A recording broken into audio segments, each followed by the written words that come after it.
திருப்பத்தூர் மாவட்டம் விஷமங்கலம் ஊராட்சிக்குட்பட்ட அங்கநாத வலசை ஈச்சநேரி பகுதியைச் சேர்ந்தவர் சுந்தரி.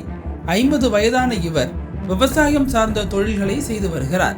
தனது குடும்பத்துடன் வாழ்ந்து வரும் சுந்தரிக்கு சொந்தமாக 2.5 ஏக்கரில் விவசாய நிலம் உள்ளது.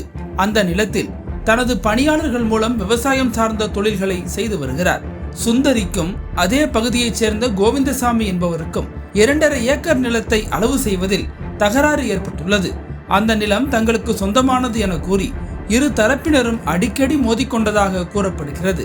இதனிடையே சுந்தரி அந்த நிலத்திற்கான பட்டா தன்னிடம் இருப்பதாக கூறி உழுது பயிரிடுவதற்காக டிராக்டரை வரவழைத்துள்ளார்.